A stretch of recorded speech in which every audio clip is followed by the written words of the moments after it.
Alright, hey guys, Warm here, and today I wanted to talk. Well, first of all, I have two things I want to talk about: this gameplay, and then also I just reached 100 subscribers, so I wanted to thank you guys all for your support, and I want to do something to give back to you guys. So I'm probably gonna pick something from the premium shop, and then I might have like 2 or 3 winners. I'm thinking probably I'll give away some premium tanks or maybe some premium time. I haven't decided yet.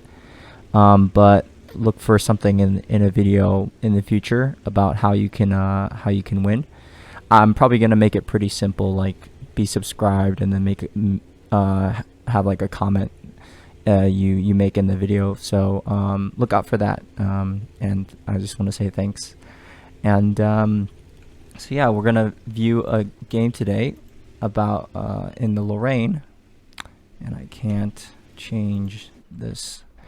So the Lorraine used to be a tier 9 French medium tank actually, and it actually got removed and it got changed to be a Batchat. I think it's 25T AP. I actually didn't play that tank. I actually had the original Lorraine, the tier 9. And I believe that they gave everybody who had that tank this tank. So I think that's what happened. And so in this game here on Sand River, you're going to see me be aggressive initially. I'm actually trying to 2-mark this tank, and I was able to do that. And I think one of the biggest things that I learned from having to or trying to 2-mark things is you're never really out of the fight until you're out of the fight. And what I mean by that is, no matter, even if you're on no HP, you have to try to influence the battle if you can.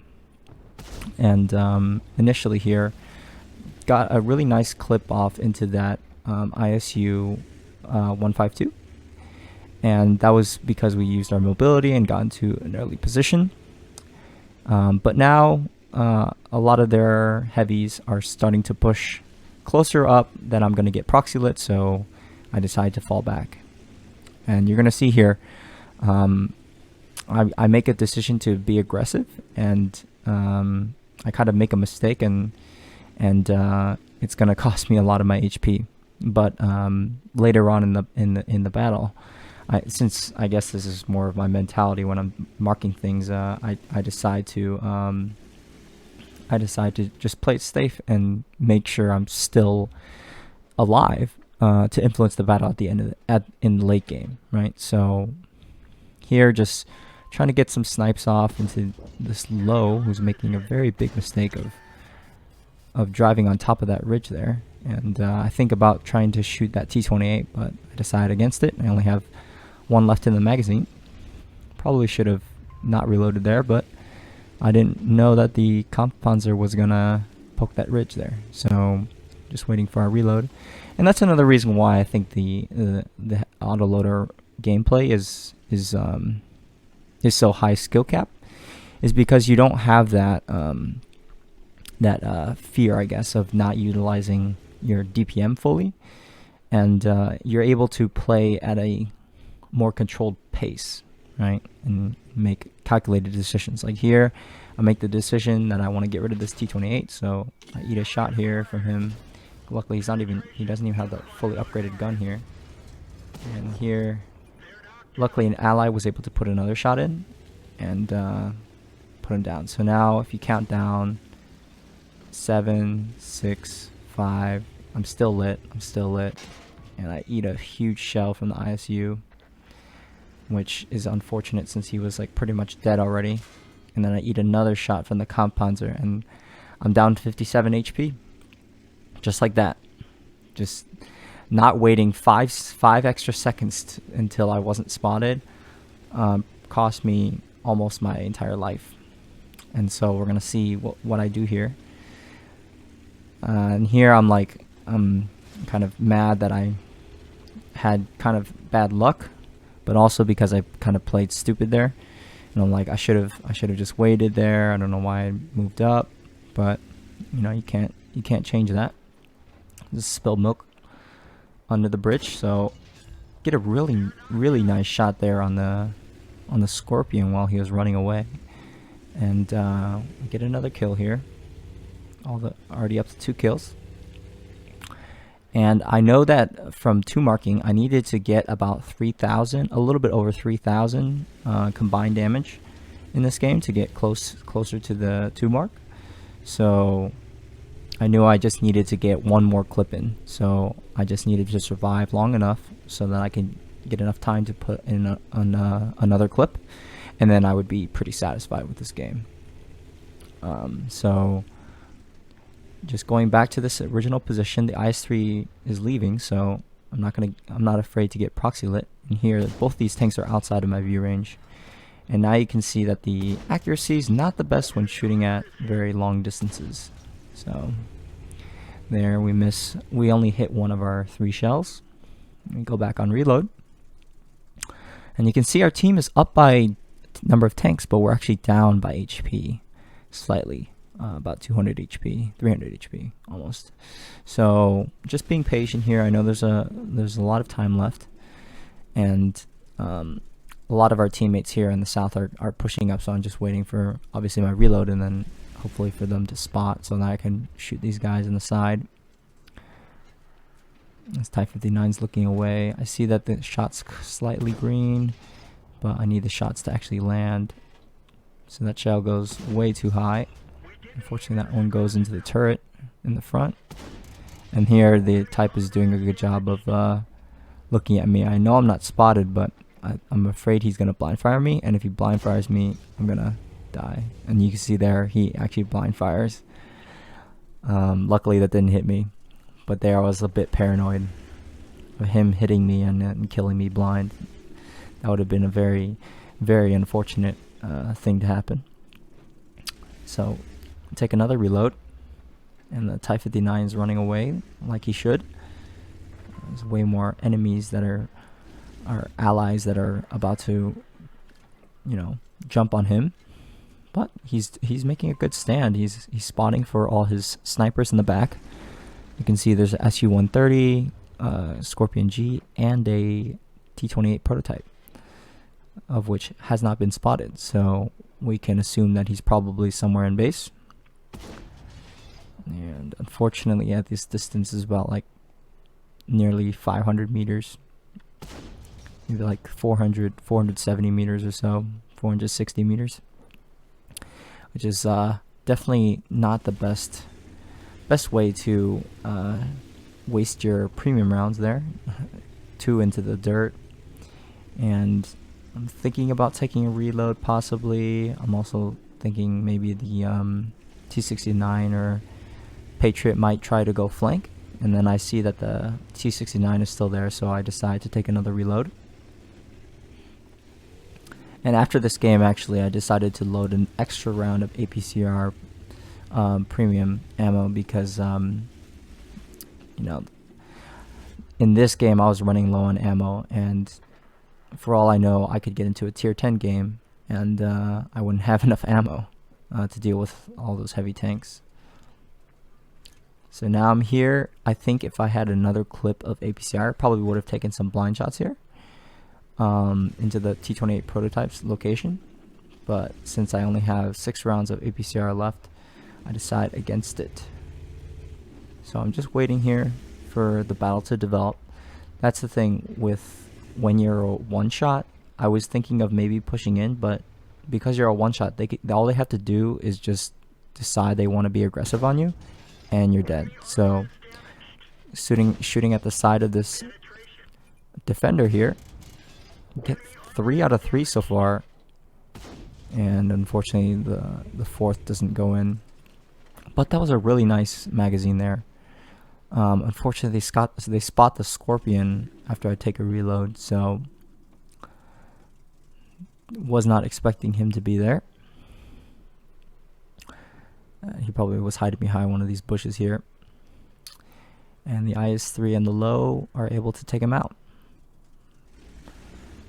IS-3 definitely lost a lot of his health trying to do that, so I don't know if I would have done that, but he kind of needed to push the advantage there, I guess. So being safe here, and then since I have so much AP ammo, I decide to blind fire at the T28. But as you'll see, he's not even there anymore, so all those shots were, I guess, wasted ammo. But you never know. You know, that's kind of the nice thing of having a decent amount of ammo, is that you can yeah, see the T20s over there. You can take a few blind shots, and why not? Like, you're not going to be shooting anybody anytime soon, you might as well. So the T28 decided to yellow our Samoa, but luckily the Samoa has the support of a Borsig and a T28 as well. So they're doing a really great job. Unfortunately, Samoa's taking another shot. I think that might have been from the Type 59 or the Kampfpanzer, since that was such a low roll. Or maybe the T28 is still using the...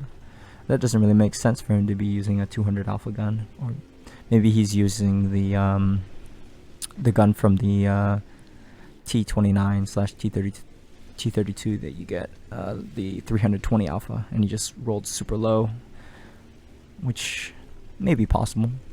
I think most likely it's probably the Kampfpanzers camping somewhere in the back who had a shot on him. So we're just being patient here. We're up on HP as well as tanks, but a lot of our tanks are one shots. Like the Samoa is on 76, the IS-3 is on like no HP either. I think all of our HP is in our TDs who are camping kind of in the back. So that's why they were able to take out 2 of our tanks and now even the score, even though we're still up on HP. But I think that number is a bit deceptive, since you know, our TDs have all of the HP and they're kind of back here. And here I'm trying to kill this Type 59 because I know he's like one of their most important targets. As we saw earlier, he was playing really well, so he must probably is a good player. And luckily we got lucky on our 3rd shell there, and we were able to take him out. So that was a phenomenal result. We got our 3rd kill here, and now I'm just worried about the Kampfpanzer. Looks like the T69 is on 600 HP and the Kampfpanzer is on 511, and the T69 can definitely carry the situation. He's got that 4-round autoloader, and it's very potent and can easily take out me and then some of my allies as well pretty quickly. So we see the Kampfpanzer trying to make the same play as the Type 59, and so I'm just pre-aiming here because it's most likely he's going to poke up here and try to get some spots out. So I want to try to get in a position. I think that these palm trees are going to be preventing me from getting vision on him, but then I don't decide to move further up on this rock because, you know, I don't want to get spotted either, because I'm a one-shot for him. So here I see that the Prot and the Borsig are moving up.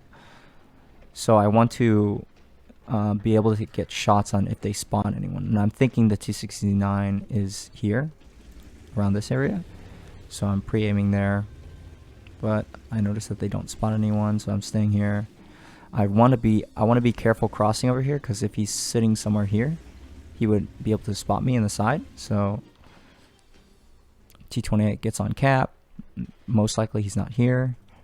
And then our Borsig is about to get on cap. And so I'm waiting for this Kampfpanzer is most likely going to drive down here and show up somewhere here, because my view range is able to spot to there. So just pre-aiming for him. Want to make sure I can get rid of him, because I think he might be able to spot them without getting spotted potentially.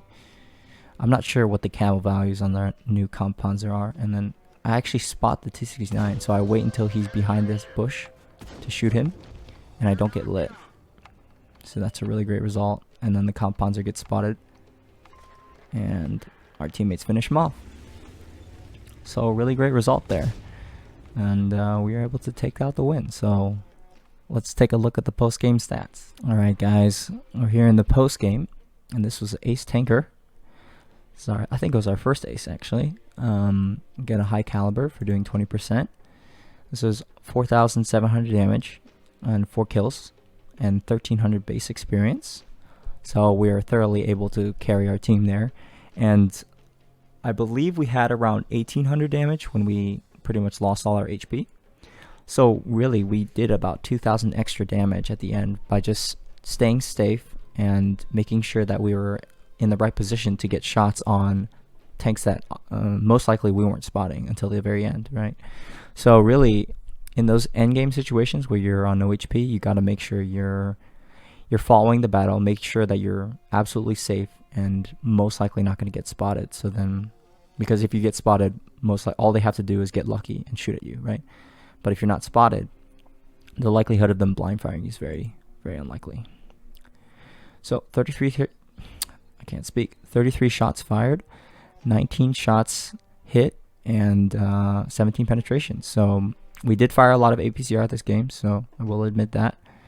But I think we did have pretty good marksmanship and probably would have gotten a similar result even without shooting that premium ammo. So as you can see, not a surprise, most of our damage was dealt from over 300 meters. And we also got 900 assistance, so not a bad result. And we netted 100,000 credits, even with firing a decent amount of premium. So this was a pretty long game. So yeah, thank you guys for watching. I'm probably going to...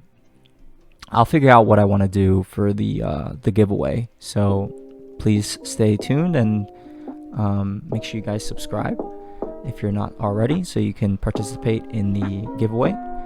But yeah, thank you guys for watching. Warm out.